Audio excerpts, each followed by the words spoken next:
and everybody seems to be safe. Nobody had any real problems with the storm. Is that correct? As far as we know. Okay, good deal. Good deal. Yeah, I did hear from a retired police officer the funnel cloud was spotted. So down past the cemetery, right at the county line. But anyway, hopefully everybody's okay. Scott Rinko just notified me that he would not be able to join. And I have video of anybody else. I'm just seeing myself. Most of us okay. are. I see Mr. Page. Yeah, I didn't see Mr. Rinko, but the rest of us appear to be here. There are a few phone numbers that are unmuted. I think Conrad might have just muted them though. Hardware store / landscape over in Yeah, and then the wonderful artist. Yeah, Conrad, can you mute everyone? Possibly. Okay, so we are going to have a quorum. I'm not sure who's got that background noise. I'm trying to mute some folks, but if you can please mute. Mr. Shaw, is there a TV on in your room? Let me check.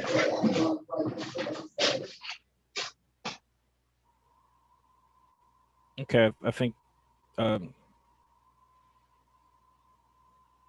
Yeah, I think that. Okay. Good deal. Conrad, good to see you, buddy. Thank you, sir. All righty.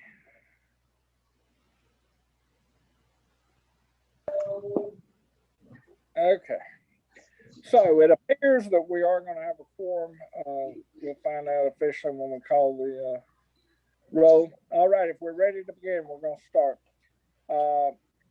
We're glad to have everybody here with us this evening. I'm Michael Snyder. I'm the chairman of the Burlington Traffic Commission, and we are pleased to have with us tonight several of our members.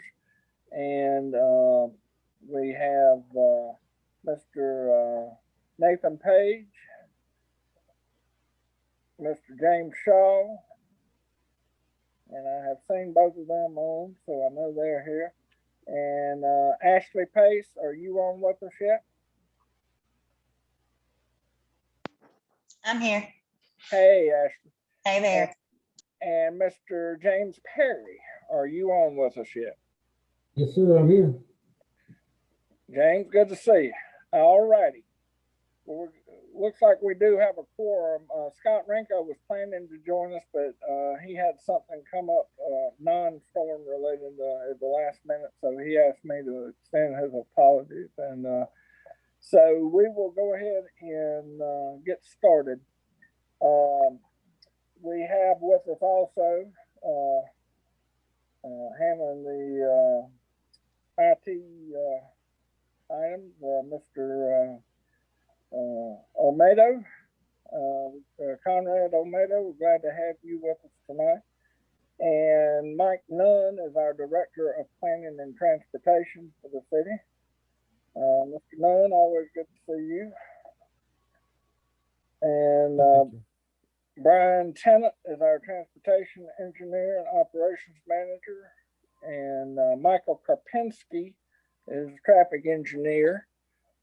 And also with Rainey Kemp and Associates in Raleigh.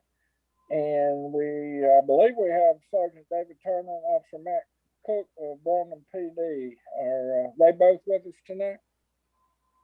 I see David. Okay, good enough. Well, I'm going to go ahead and call this meeting to order. We're glad to have everyone here with us tonight. Because of the COVID-19 restrictions, we are still not meeting in person. I hope we can do that before too much longer. And but in the meantime, this will work. And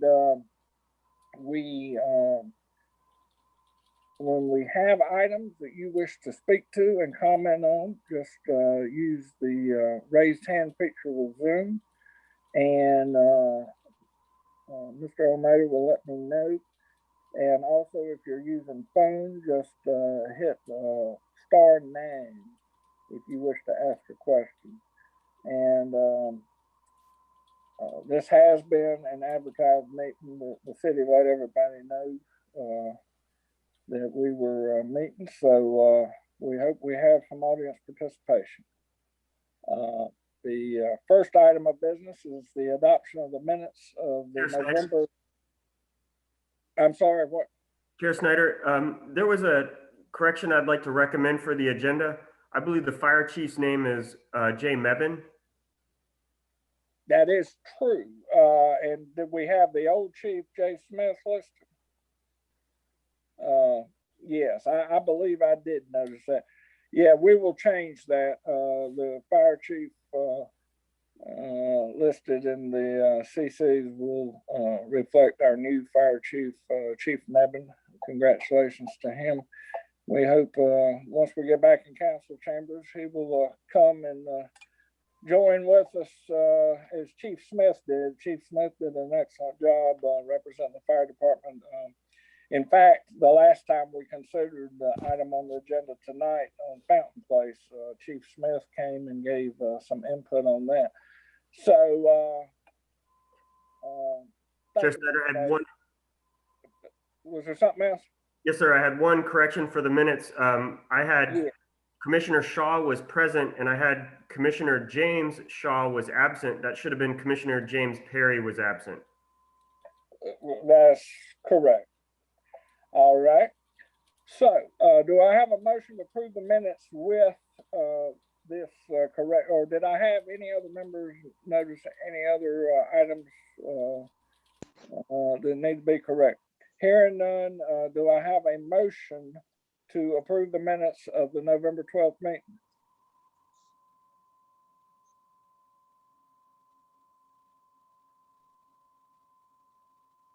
Do I have a motion?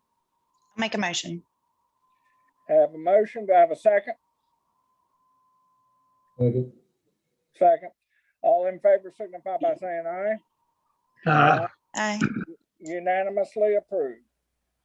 Item number 2, nomination and approval of a secretary for the Traffic Commission for the rest of this year. We've had a few other members down, but I think we're going to have some success tonight. The floor is now open for nominations for secretary. The chair would nominate Ms. Ashley Pace to be secretary. Do I have a second? Second. I have a second. Ms. Pace, you are willing to serve? I am. Thank you so much. We appreciate that. You're most welcome. Any further nominations? Hearing none, the nominations are closed. The question is put to the motion. All those in favor signify by saying aye. Aye. Aye. Unanimously approved. Thank you so much. Item number 3, request for installation of speed humps on Fountain Place from West Chyme Street to West Davis Street. Request by citizen. Mr. Karpinski, are you on with us? Mr. Can Chairman you hear Snyder, me? can I take a second real quick and introduce our new staff member to the commission before we jump into our Yes, business? please, Mr. Nunn, go right ahead. So I appreciate that. Brian Tennant is on with us tonight, but I want to take a second and let you know that we did an exhaustive search. Has been a couple of years, and the position's been vacant actually.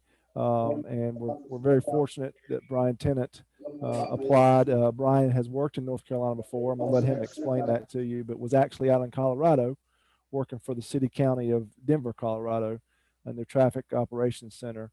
So he is back home in North Carolina and has moved to Burlington and has been here almost a month with us. And he'll be your liaison going forward. Michael is going to continue. Michael Karpinski is going to stay on with us and help that transition go smoothly. So, Brian, I'll let you say a few words to the commission and welcome. Yes. So, as Mike mentioned earlier, from North Carolina, born and raised, Charlotte, went to UNC Charlotte, worked for City of Winston-Salem as well as Town of Chapel Hill, and then moved out to Colorado, spent good 5.5 years there working for state of Colorado, as well as city and county of Denver. So extensive transportation and traffic engineering knowledge, and just great to be back in North Carolina and looking forward to helping this commission out. Thank you, sir. Welcome aboard. We're glad to have you with us. And yeah, I think you'll enjoy Burlington, and we look forward to your service. Okay, Mr. Karpinski, are you with us tonight? I'm here. Can you hear me, sir? I can hear you. The floor is yours, sir. You go right ahead. Excellent. Thank you, Mr. Chairman. As you mentioned, the first item we have for you tonight is a request for installation of speed humps on Fountain Place between West Chyme Street and West Davis Street. And bear with me as I'm going to share my screen with you all. Mr. Brown. Okay, can everyone see the traffic commission map for Fountain Place? Okay, great. So again, the kind of affected area for this particular segment of Fountain Place is between West Chyme Street on the southern end here and West Davis Street on the northern end. I'm sorry, I'm getting some. I'm sorry, we're having some feedback. If we could check the TV. Thank you.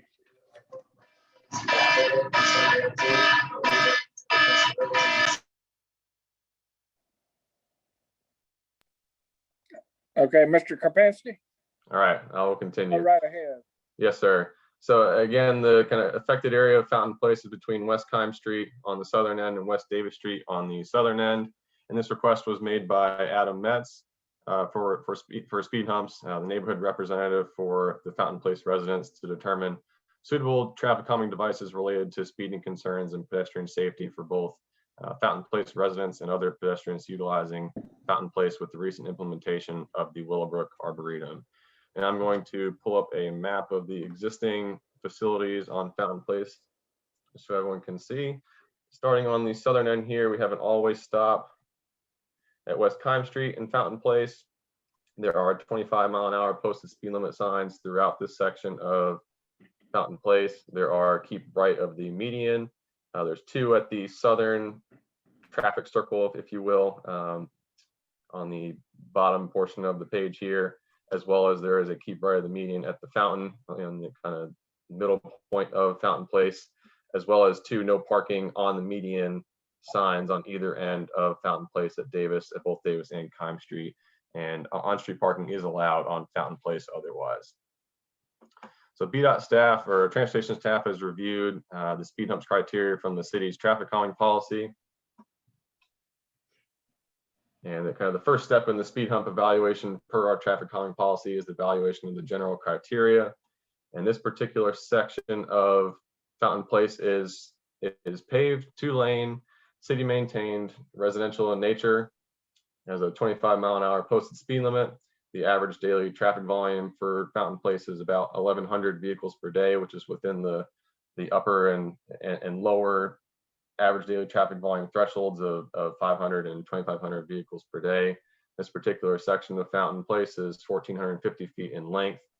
The width of Fountain Place for the undivided sections is about 24 feet, and the width of Fountain Place for the median divided sections is approximately 36 feet, which is 18 feet per lane. That 36 feet doesn't account for the width of the median itself, which is less than the 40 feet, which is mentioned in the traffic calming policy. The grade on Fountain Place is less than 8%. This is not a primary emergency or medical services route, which was confirmed with Jeff Smith and Greg Britt with the police and fire departments. And finally, the 85th percentile speed does exceed the speed limit by at least 7 miles per hour. And that particular segment I'm referencing is between Davis Street and the Fountain. And you can see here the northbound 85th percentile speed was 33 miles per hour and the southbound was 34 miles per hour. Jumping back to the traffic calming policy here, the next step in this policy is section 2 of the neighborhood petition. Neighborhood petition was circulated throughout the neighborhood thanks to the efforts of Adam Metz and others. And that petition yielded signatures for 34 of the 39 Fountain Place homeowners within the affected area, which is equal to approximately 87%, which is greater than the required minimum of 75% within the affected area per the policy. and we only counted one signature per unit, just as a point of reference as far as how these signatures were counted per household. So I'm going to jump down to section 9 of the traffic and comment policy related to the design criteria. Now, I'll quickly just go through some of these items. There are criteria as far as the spacing between the speed humps themselves, the spacing between the speed humps and controlled and uncontrolled intersections, as well as their proximity to private driveways. Speed humps should also be installed so as to avoid several street features such as drainage, utilities, severe horizontal and vertical curves, and other traffic control devices. Speed humps shall be placed in close proximity to property lines whenever possible. They should be placed at or near streetlights if possible. And finally, speed humps should not be placed where the roadway horizontal curvature contains a radius of less than 300 feet. So with that design criteria in mind, we are proposing speed humps at the following locations on Fountain Place. I can pull up. Sorry, this Zoom is in the way here.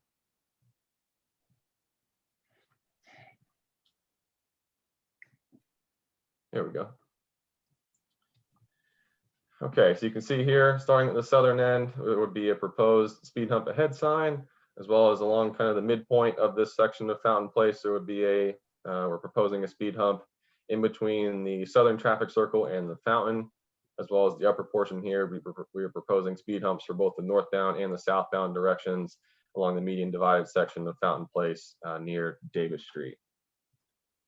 And as I mentioned, we use the design criteria in section 9 of the traffic calming policy when determining the best locations for these speed humps. We also met in the field with engineering staff to better pinpoint and locate these proposed speed hump locations. So with this data, we recommend approval for speed hump installation based on this section of Fountain Place satisfying the necessary criteria outlined in the city's traffic calming policy. I will note that there is a plan for a raised crosswalk and speed table that's being designed at the intersection of Fountain Place and East Willowbrook, just to the south of West Chyme Street, as a part of the Willowbrook Arboretum project, and this will be complete in the spring. And additionally, the speed humps proposed on Fountain Place will not be used for crosswalks, so the taper for the ends of the speed humps will start and end before meeting with the curb to allow for water flow and drainage. So with that, Mr. Chairman, I will yield back for any questions. All righty, and on the northern end where we cross Davis Street and Fountain Place turns into Trollinger Street, we already have approved and implemented a speed hump in that area due to citizen requests of that neighborhood, and that has been working seamlessly. Is that correct? That's correct, yes, sir. Okay. The floor, thank you very much, Mr. Kopetsky. The floor is now open for anybody in the citizenry or any commission members who has any questions for Mr. Kopetsky or would like to make a general comment.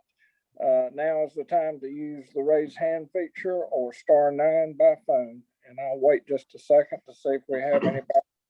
Chair Snyder? Yes. Given the quantity of support from this it seems like most of Fountain Place, I think we can assume a fair number of the residents were interested in this. And I don't believe that we need to hear from everyone that signed the petition that they're interested in having it. If there are folks that are not interested in having it, I would be particularly interested in hearing what they have to say. All right. Well, if we do give one side a little bit, yeah, I sort of will give a little bit of equal time to the other, but we definitely want to hear a little. Your point's well taken, and as just a little bit of historical reference, this is an old item that has reappeared. They weren't, the citizens of that area weren't quite ready last time. In fact, a large proportion of them were, but there was still a vocal minority that were not. But the entire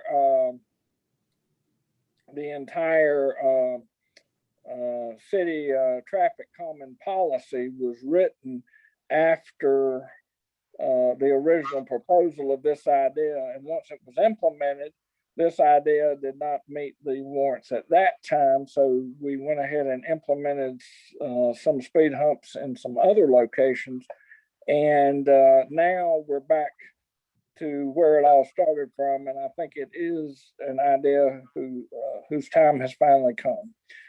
So that's my historical perspective of it, and this is probably my next to last meeting, and I'm going off after 27 out of 29 years on this board. And to me, this would be the cherry on top of the sundae, wrap the bow tie on the top of the present, and I think it's long overdue. So with that, though, we do need to hear from citizens of this community. So we will go ahead. I believe I saw that somebody had raised their hand with a Mr. Was it Watson? I'm sorry, it's off now. But if there's anybody that wants to speak, now's the time. Mr. Chairman Snyder, there are folks I have that are called in that I have currently on mute. So at the appropriate time, I'll unmute them and we can see if they need to speak. But so far, I've got Mr. Weston, who has spoken in the chat box, that if he wants to speak, and also Miss Helen Walton. I have them on the queue to speak on this item. Okay, go ahead with Mr. Weston. I saw him first. You go right ahead. Yes, I was just wondering, how has the speed bump on Trollinger Street actually impacted traffic speeds? Mr. Karpinski, can you address that? Yes, sir. I don't have specific data as far as the before and after, the speed data as far as before and after the speed hump was implemented, but that particular speed hump in reference, bisects Trollinger Street between Front and Davis Street, to slow vehicles down along that particular section of Trollinger. All right. Does that answer your question, Mr. Weston?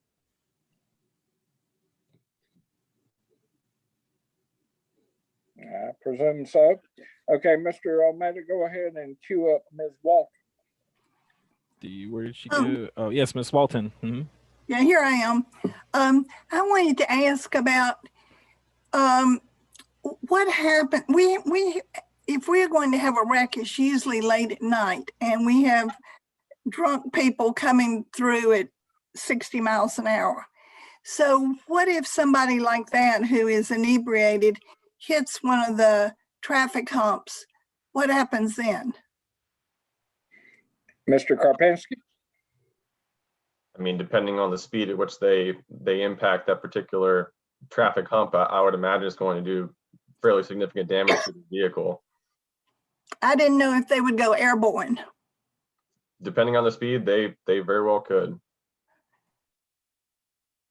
And so then they would lose control and hit what?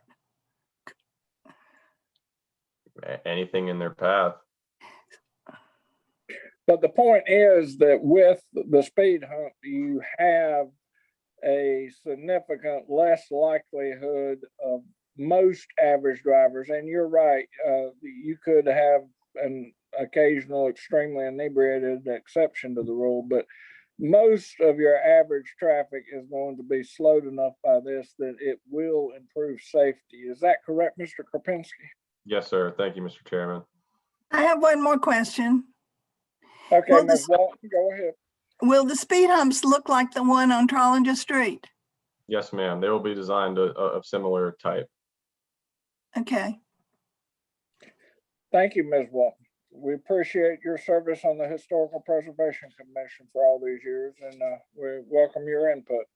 All right, Mr. Almeida, do we have any other input from any residents there? I think I saw Mr. Metz, the originator on there. Is Mr. Metz still with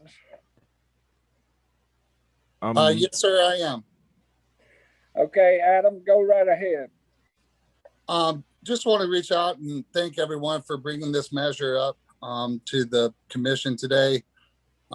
We have quite a few homeowners on the street that are very concerned with the excess speeding and the safety concerns to pedestrians, including many young children that live on the street. And we believe that a measure of a speed hump could bring down the overall traffic, therefore the speed of the traffic, therefore hopefully preventing any further or future serious wrecks. And I think after this past December, where we had a incident where the driver split a tree in half, knocked out a over 100-year-old lamp, flipped, and had the passenger pass away in the neighbor's front yard. That's where we were able to get such a high number of overall signatures this time. And so we just want to thank you for bringing this up and giving this another look. We certainly appreciate it. Thank you, Mr. Mass. We appreciate all of your time and energy and effort to go around and collect those signatures. That was one thing that you did very successfully with this go round. We appreciate your hard efforts, and I think the majority of the neighbors over there will too. Mr. Almeida, I saw a Yes, sir. Sharon Westbury. Is she still on? I think she'd raised her hand. I have so I have Miss Sharon Westbury. Before her though was Rita Manella. Oh, okay. And then after her would follow Mr. Fred Lehman. Oh, okay. Well, go ahead in the proper order. I don't have the exact order that you have, so I'm going to defer to you for that. So go ahead and queue them up in the proper order. Go right ahead. Thank you, sir. Rita Manella would be next. Thank you. Ms. Manella, go ahead. Thank you very much. I'm really, really happy that this has come up again. I was the original petitioner back in the early, I think it was the early 2000s. Yes, you were, and I remember you well. Yeah, I remember. And that was precipitated by a terrible crash right in our driveway. We're at 605 Fountain Place. Young, I guess they were teenagers, Ernie. The car flipped over. And luckily, you know, they walked away with a few scratches, but it was pretty bad. Another incident just about around Christmas, my neighbor's daughter has a car parked in the street. The car was totaled. And then, of course, the incident that happened in November with the person who died. Dogs have been killed. There are children who visit the fountain, and it's frightening for them. Initially, what happened was with the original petition that we had, there was a concern about signage. A sign did go up in front of the fountain, and some people felt it took away from the beauty of the fountain. And ultimately, we didn't have enough people who approved of moving forward with this. But I'm happy to see that you've really done your homework. You've given a lot of, good information, and I thank you very much. Thank you, Ms. Manella. We remember your efforts well from the last battle, and thank you for your input. And we hope this makes your corner of the world a little bit safer. We certainly do. Thank you, ma'am. Okay, Mr. Almeida, go ahead with the next. Miss Sharon Westbury. Okay, Ms. Westbury. Yes. Yes, good afternoon. So my husband and I are at 405 Fountain, and a couple of things. One, we're in absolute support of the speed bumps on Fountain. We knew this was needed literally the first week we moved in 2 years ago. There are concerns that we're seeing that the warning for the speed bumps will go into our curtilage. So that'll be the third signage, street sign. A little concerning. Want to ask if there's potentially a better place to put that. And then with that, we also think that's a little too late. What people are doing, because ours is the first driveway after the stop sign, they barely stop. So if we're going to put a speed hump warning, Should it not really be sooner? Okay. And that Well, leads to go ahead. with the detail that was in section 9 of Mr. Kropinski's document. Is there a potential to put another bump on the Chyme side of the circle? Because Okay. I don't think there's an awareness of how fast people are coming through when they're coming from church and going down Fountain. Again, first driveway, and untold number of times we've almost been hit. And we've got the stop sign right there. Okay, let's, thank you very much, Ms. Westbury. Let me cut away to Mr. Kropinski and let him answer you point by point. And then after his answer, I'll give you another chance to ask a brief follow-up. Mr. Kropinski, can you address these concerns? Yes, sir, I can. So in regards to the speed hump ahead signs, these are proposed locations. They're not final and set in stone, so we can certainly take a closer look at and determine the appropriate place for that signing to occur. Thank you for that comment, and we'll take that into consideration for the final implementation of where that sign would go. As far as the speed humps within the kind of southern traffic circle, traffic oval, if you would, we did consider speed humps in either direction within that traffic circle itself, and consistent with the section 9 policy, the radius throughout the oval does vary, but there are some sections within the oval where the radius is less than 300 feet. Therefore, we were not recommending a speed hump to be installed at that particular location based on that data, as well as the kind of deflection points in either direction at the southernmost point of the circle itself. They do kind of act as traffic calming measures themselves to slow vehicles down as you're traveling in both directions. All right, Ms. Westbury, did that address your concerns?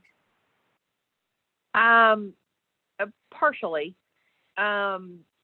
For the second circle that's on the southern end, yeah, I don't see on a daily basis where that really slows people down.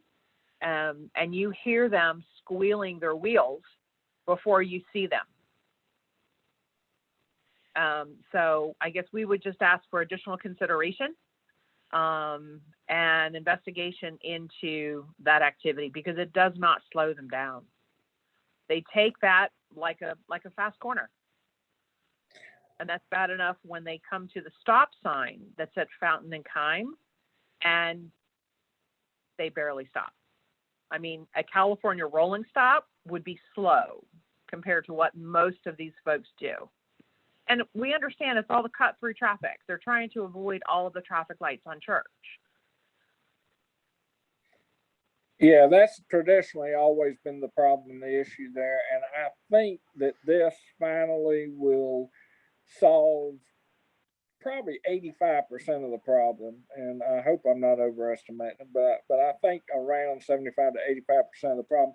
And then, like Mr. Kropinski says, if it doesn't, or if that last 15 to 20% is so worrisome that you need to,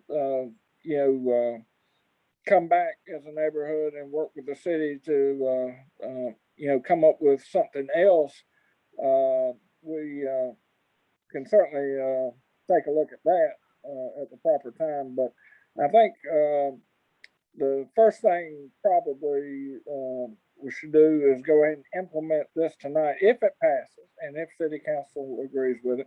And once the city installs them, let's take a look, give it 6 months, a year, and then circle back around and see what kind of success or lack thereof we've had. But I think you're going to be pleasantly surprised. But thank you, Ms. Westbury. We appreciate your input. Mr. Almeida, did we have some other citizens wishing to speak?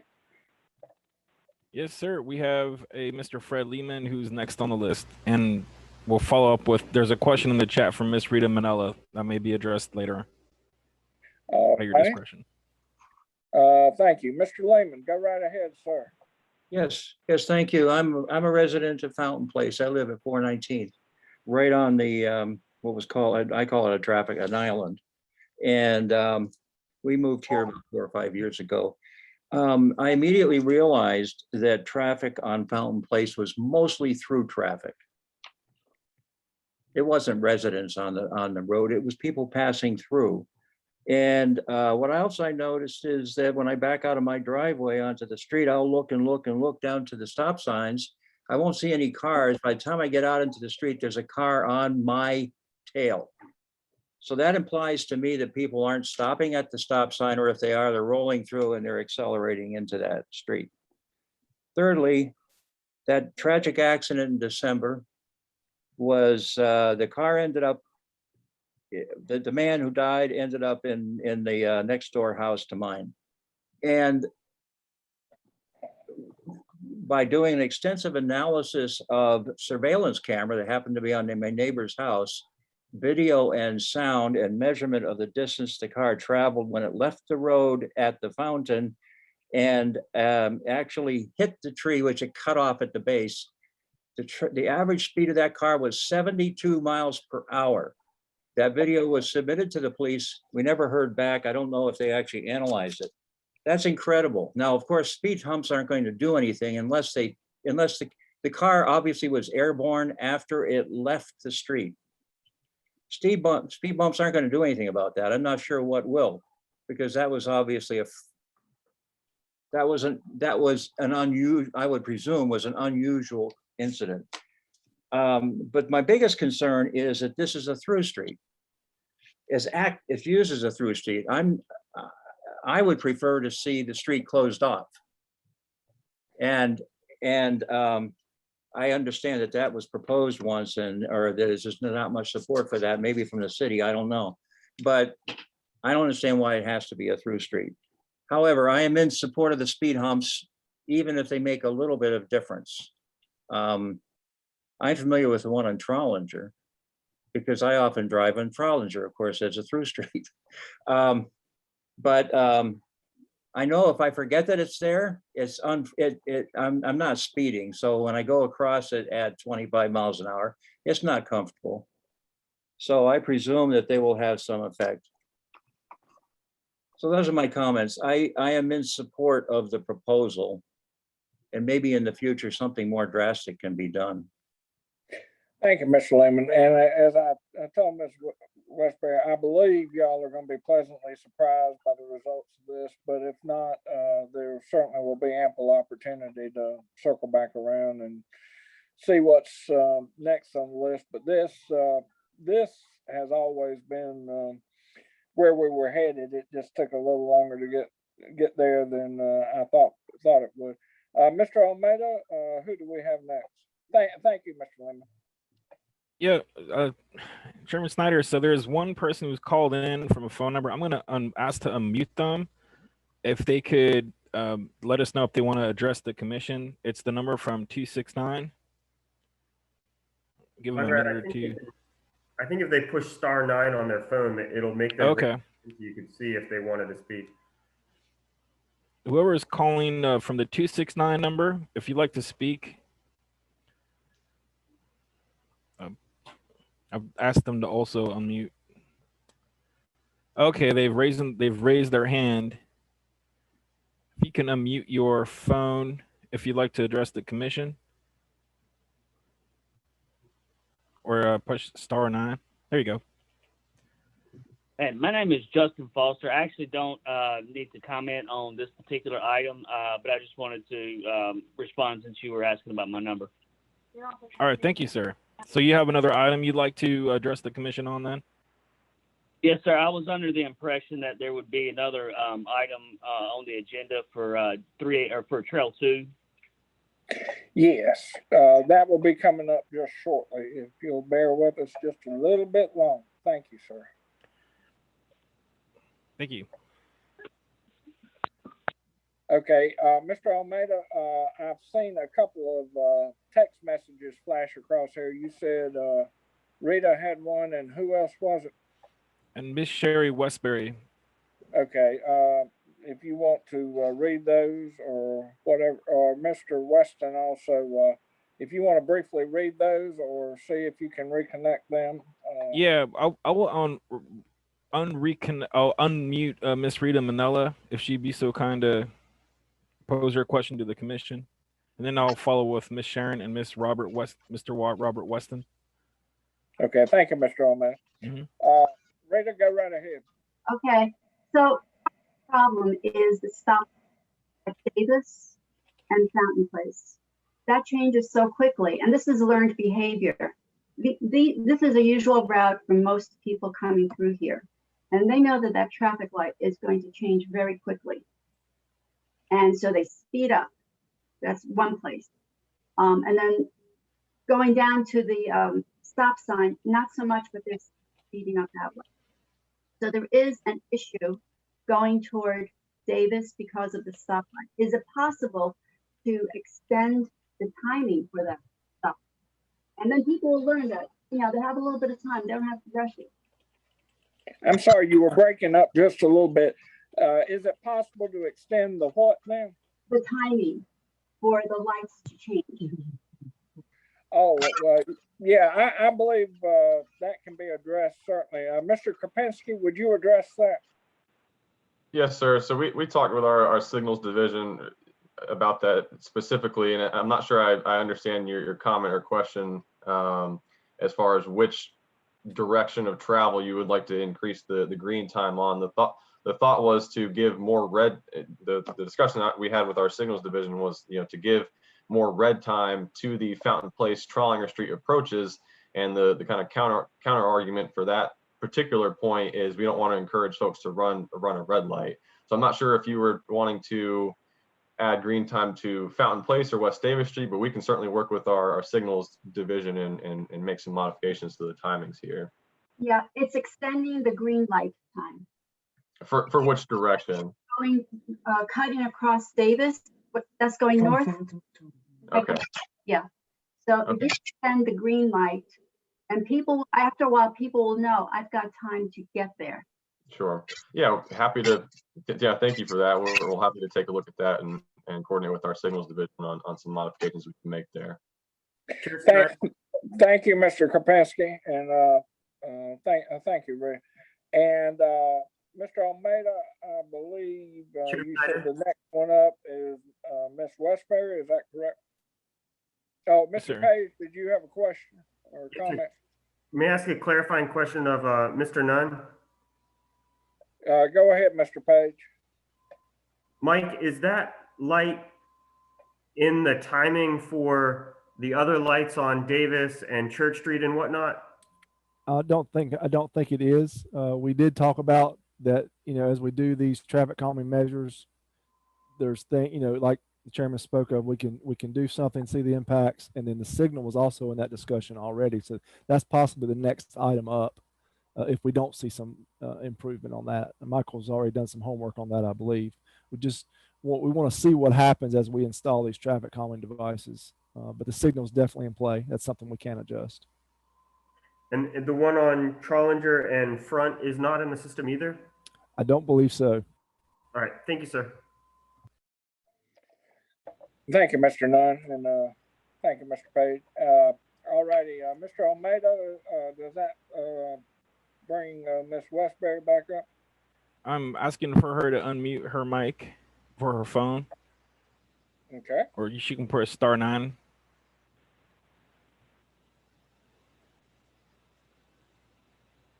Ms. Westbury?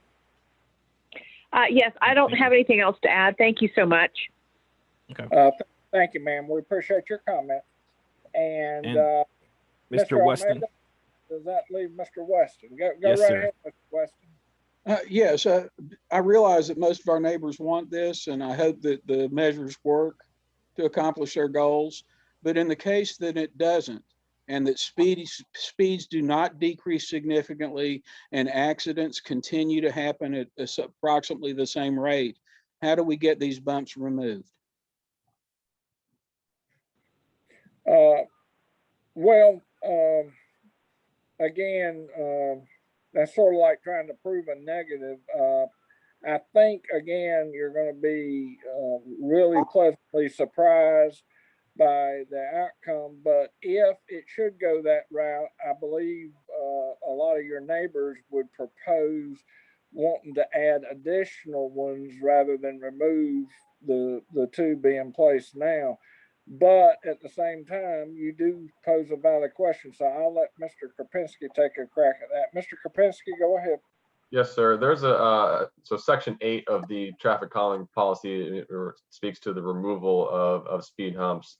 And I'll read the text verbatim just so everyone has it. So following an adequate review and analysis period of 3 years from the date of implementation, speed humps may be removed if a removal petition with signatures from 75% or more of the neighborhood is obtained, or where traffic circulation and safety concerns justify the removal. Upon receipt of this petition, speed humps shall be removed only upon order of City Council.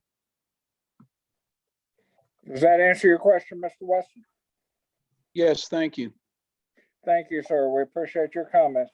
Mr. Almeida, do we have anybody else wishing to speak on this particular item? No, Chairman Snyder, I don't see any additional messages in the chat nor raised hand feature in the Zoom chat or in the Zoom feature. Thank you. Sounds good. We'll talk to you again when we get to the Trail 2 matter. Thank you, sir. All righty. The commission members, we can talk about this, or we can go ahead and have a motion and a second and vote, or a combination of both. What's the pleasure of the board? Go ahead, Mr. Perry. So how do we plan on measuring success with these speed bumps? Is it going to be another speed survey, or do we have another measure we're going to use? Mr. Kropinski?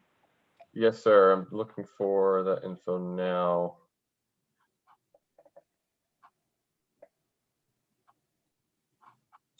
So I can't find it exactly in the policy, but my understanding or recollection of the policy is that we're going to perform a speed study 3 months after they are installed to see what the effectiveness is of the speed humps. Does that answer your question, Mr. Perry? Yes, sir. Thank you, sir. Ms. Pace, did you have any questions or comments? I was just curious about the upkeep. Mr. Kropinski? What specifically, Ms. Pace? Say somebody goes flying over them 75 miles an hour, they tear them up. What kind of upkeep? How often are we repairing? What's the lifetime of them, I guess?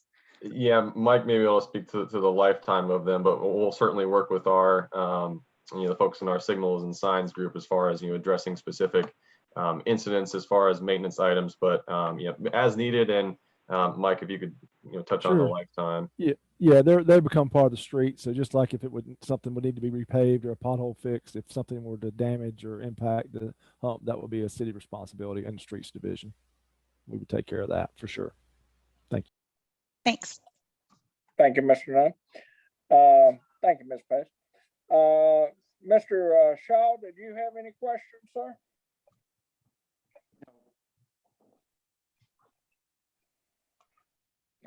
Don't hear any. Mr. Page, did you have any other follow-ups? Yes, sir, Chair Snyder. I had one point, and I raised this point previously. The adjacent road that is parallel to this one is Hillcrest, and there are a lot of young kids who walk up and down that street as a school.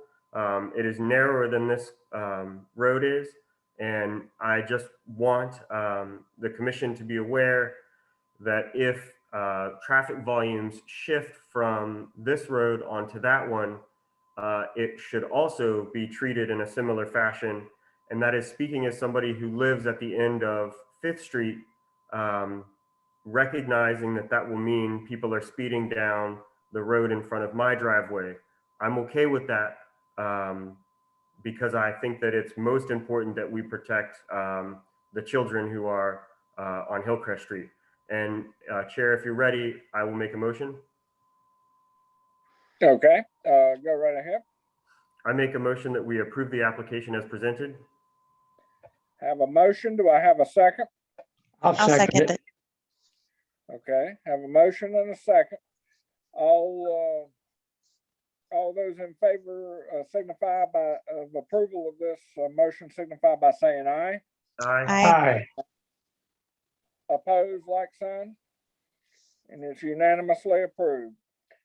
All right, now, if there's anybody still on, this matter will now go before city council and be a part of the consent agenda. And you can call Mr. Nunn's office, or he'll let you know how to get put on the agenda for the city council meeting if you have any desire to do that. But otherwise, it should go on the consent agenda. Thank you, everyone, on this matter. Like I said, this one's been near and dear to my heart for just about the whole 27 years I've been on here. And it's definitely an idea whose time has come. And good. Let's hope that this does what it's intended to do. And if there are other concerns in that area, we can take a look at them a little bit down the road. All righty, that brings us to item number 4, which is a request for speed limit reduction from 35 miles an hour to 25 miles per hour, and 25 mile per hour signs being posted on Trail 2. And I didn't get the exact between block numbers. Mr. Kapinski, go ahead with that. Thank you, Mr. Chairman. The next item we have on the agenda is a request for speed limit reduction and installation of 25 mile per hour posted speed limit signs on Trail 2 between South Nevin Street and Chapel Hill Road. Okay, go ahead. Okay, I'm going to share my screen once again. Okay, so here's a map of the affected area. Again, Trail 2 on the southern end, we have South Nevin Street, and on the northern end, we have Chapel Hill Road. And this request is being made by transportation staff based on a history of speeding and cut through traffic in the neighborhood on Trail 2. I'm going to quickly show a map of the existing facilities on Trail 2. So starting at the southern end, we have the signalized intersection of Trail 2 and Mebane Street. There are 35 mile per hour posted speed limits throughout this corridor between Chapel Hill Road and Mebane Street. There are various unsignalized intersections along Trail 2, ranging from two-way stop control to all-way stop control at Trail 4. There are various signal ahead signs, stop ahead signs, school zone signs, etc., as shown on this plan here. In regards to Trail 2, it is a city street. As I mentioned, it's a 35 mile an hour posted speed limit, and it does provide a direct connection between Mebane Street and Chapel Hill Road that can be utilized as a cut-through route for folks looking to circumvent signals on the adjacent roadways. And as far as the traffic data was collected approximately once every 3 months during the 2020 calendar year. This included both speed and average daily traffic. In addition to traffic data collection, transportation staff has worked with the police department on monitoring the area, working with speed enforcement, as well as using our speed trailer and speed signs to aid in traffic calming through the neighborhood on Trail 2, which is consistent with the city's traffic calming policy. A quick summary of that data from last year. The average daily traffic volumes ranged anywhere from 1,100 vehicles per day to 1,300 vehicles per day. And the 85th percentile speeds ranged anywhere from 38 miles per hour to 43 miles per hour, depending on the direction of travel. The data did show that there were higher speeds for northbound traffic on Trail 2 for vehicles coming from South Nevin Street. And based on a review of previous and the most current traffic data that we've collected on Trail 2, we are still seeing comparable 85th percentile speeds following enforcement efforts with the help of the police department and utilizing our speed trailer and speed signs. So based off this information, we recommend approval for a speed limit reduction to 25 mile an hour, as well as posted speed limit signs. And with that, I'll yield for any questions, Mr. Chairman. Okay. The only problem with this is it's only going to work if we couple it with increased enforcement activity from the police department. We haven't heard from Sergeant Turner yet. Sergeant, would you like to comment on this, what you have in mind of doing as far as trying to, I mean, the bottom line is if we're not able to enforce 35 miles an hour, do you think it's going to be easier to enforce the 25 miles an hour? Mr. Almeida, is Sergeant Turner on? Sergeant Turner had to step off for some calls, but I can kind of address that. Unfortunately, so I'm on the traffic team, and unfortunately, I'm the only member of the traffic team. So I get to address all of the speed complaints through the entirety of the city. So unfortunately, there's only so much time I can devote to each complaint. So I try to get to them as best I can and triage them best I can. But if we reduce the speed limit down to 25, then I can only say that I'll try my best to be in the area as time permits, call volume permits, to address the speeding issues. Unfortunately, our patrol guys get pretty hammered a lot, so they don't get to address speed as much as I can. But like I said, I'm responsible for all the speed complaints generally, so it's kind of tough to triage them.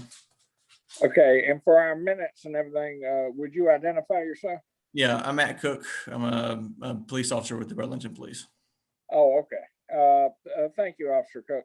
And so bottom line is, you think this is a step in the right direction and that it will be as enforceable as anything else is enforceable nowadays in this COVID world. Is that basically what you're saying? Correct. Okay, fair enough. Fair enough. All righty. Do I have any other questions from members? Or I believe there was a member of the public who was wishing to speak on this matter that has been very patient. Mr. Almeida, is that citizen still with us?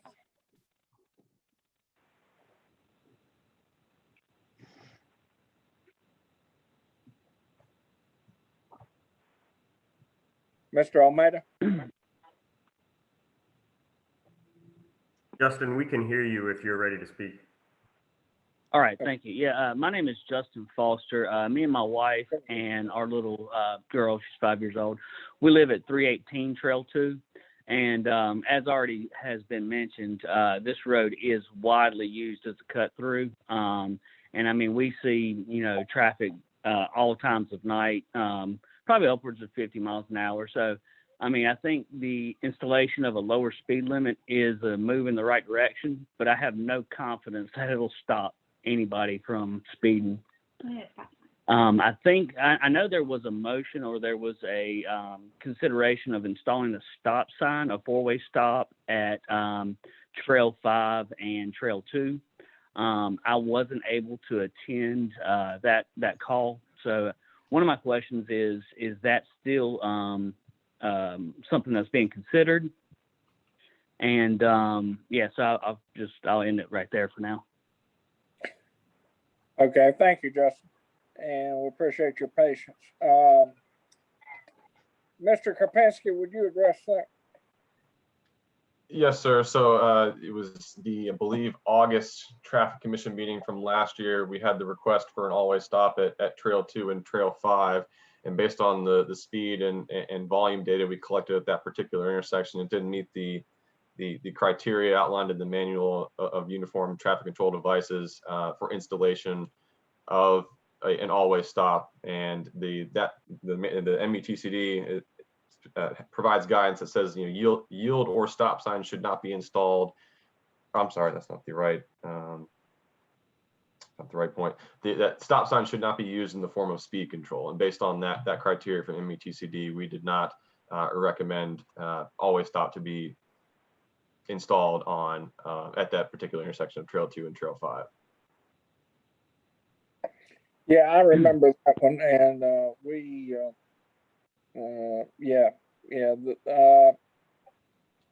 MUTCD is a wonderful device, and we try to listen to it, but sometimes we don't use it quite as much as a Bible as the engineers do, and that's why we exist, to apply a little bit of common sense. So that may be something that needs to be revisited down the road, but for right now, let's just take them one at a time. And the one before us tonight is this speed reduction. So Justin, you would be in favor of the speed reduction, is that correct?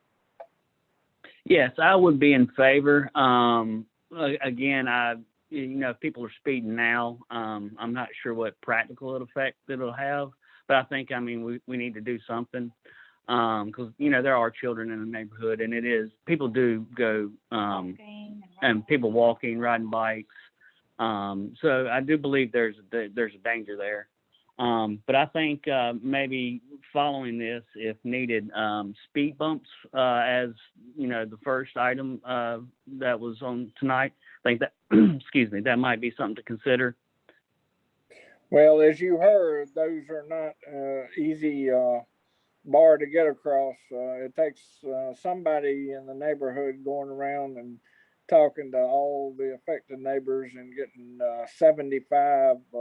Once you establish who the affected parties are, then you have to get 75+% of those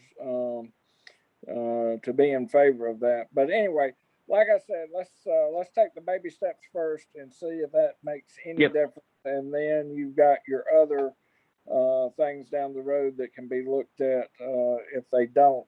And to answer my own first question, there is one other thing Mr. Kapinski didn't address, or Officer Cook didn't address, that I have seen through experience be true. If you are having the enforcement action and you pull somebody over and the speed limit's 35 and they're doing 42, 45, it may or may not be actionable, ticketable, make a difference. But if it's 25 and they're doing the same 42 to 45, they're over 15 miles That's a good point. over the speed limit, and that's when the insurance points and driver's license points and everything else kick in. So that can make a deterrent difference.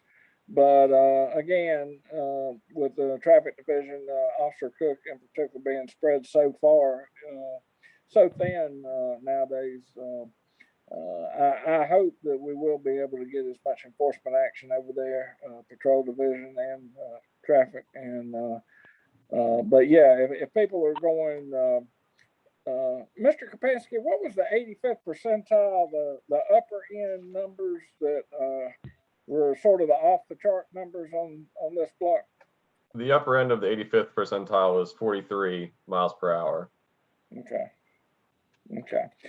So hopefully this will definitely make a difference and cut that 43 on down into the 30s and hopefully down to the high 20s. And eventually we may even get somebody doing the speed limit, but don't but anyway, hopefully we can take some positive action tonight if this is approved, and at least get the ball rolling. Yeah. What is the pleasure of the board? Do I have a motion to approve this request? Yeah, I'll make a motion. I have a motion by Ms. Perry. Do I have a second? I will second it. I walk my dogs down that road almost every day. I ride my bike down it. Please make it lower. Yes, ma'am. We will try to accommodate. Be careful out. All righty. We have a motion and a second. Do we have any further discussion among members? Hearing none, the question put to the motion. All those in favor signify by saying aye. Aye. Aye. Aye. And opposed, like sign? Unanimously approved. Thank you very much.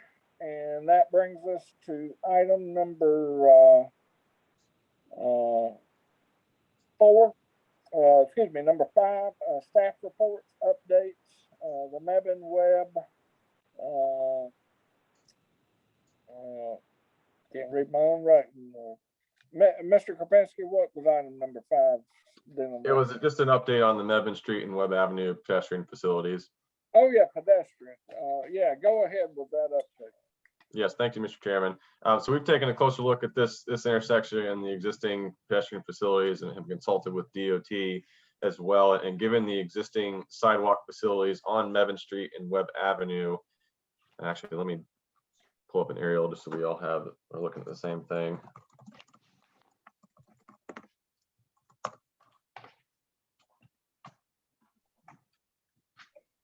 Okay, I'll share my screen one more time. So this is the intersection where we're providing an update for. So Webb Avenue runs northwest southeast here, and then Medman Street runs northeast southwest. And this is a signalized intersection. So given the existing sidewalk facilities on Medman Street and Webb Avenue as shown in the aerial, we feel that one additional crosswalk on the southwest leg, which is Medman Street, with the appropriate improvements to curve ramps and pedestrian signal heads, would allow for all the sidewalk facilities this intersection to be accessible with marked pedestrian crossings. And based on our consultation with DOT, they are working on a ped crossing and wheelchair ramp project along this corridor, which includes this intersection. Unfortunately, the proposed pedestrian crossing that I mentioned is not being considered as part of that project at this time. However, as DOT is amenable to the idea of an additional ped crossing at this intersection as funds become available. And transportation staff, we are in agreement that the crossing should be completed, but need to find the funding to do so. And transportation staff, working with Mike and Brian and others, will look at the city budget and see if anything can be done. If no funds are available, this would be considered a new budget item. So that's all the update I have on that, Mr. Chairman. Okay, thank you. Mr. Page, this is your pet project. Does that answer your needs and desires for this intersection?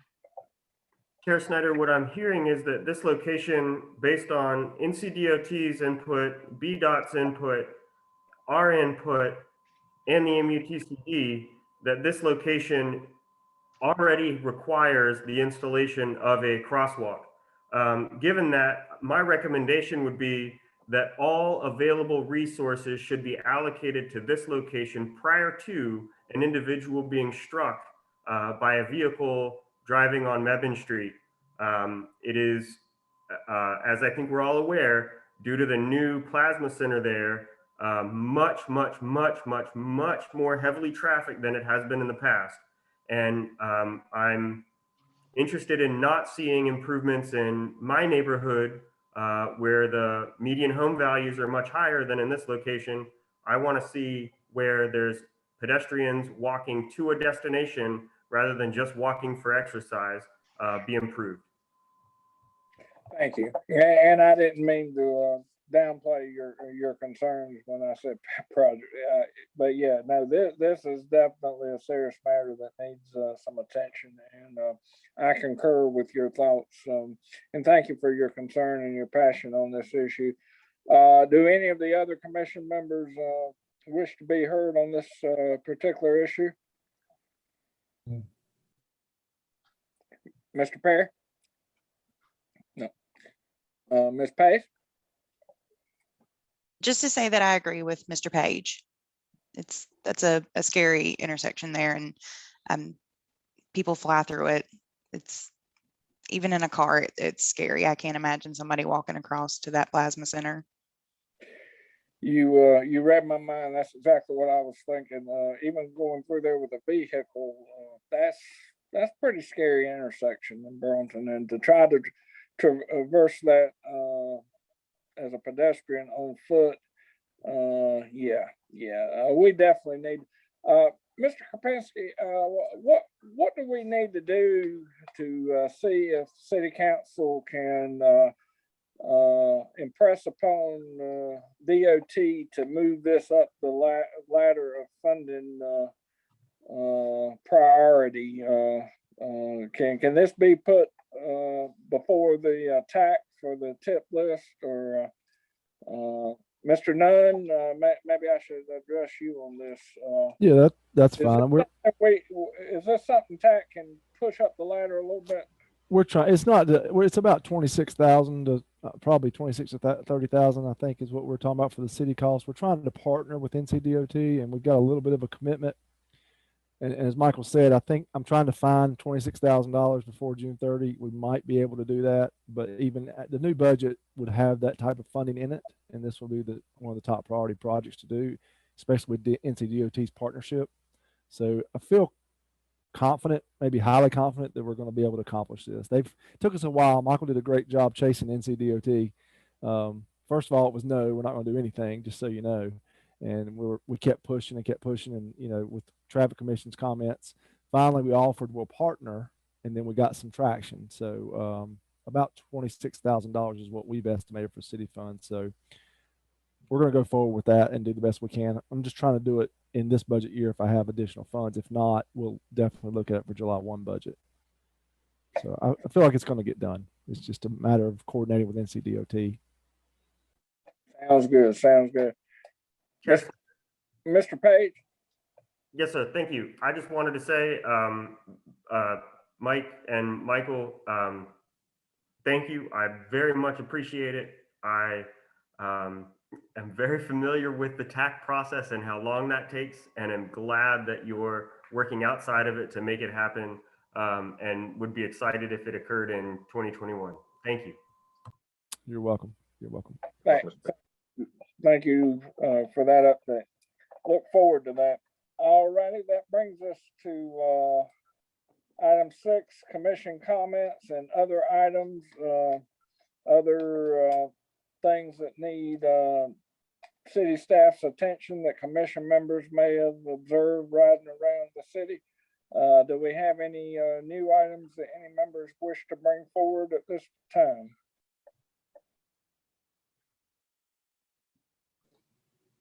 All right, sounds like our work here is about done. Snyder? Yes, Mr. Page. I did have one question. Mr. Nunn, do you know when that Lidl is going to be opened up? I actually just have it on good authority that they're working pretty fast to get it open. And there's going to be, that's another location for pedestrian crossing that we talked with NCDOT about for sure. Yeah, they worked very quick on that. Thank you, sir. Mm-hmm. All right. Are there any other items that need to be addressed this evening? Hearing none, we shall stand adjourned. Thank you. I appreciate everybody joining with us tonight, and the input was really good. Very good meeting. Thank you. Thank you all. Everybody take care. Have a good evening. Thank you. Have a good night. Good night. Good night. Take care.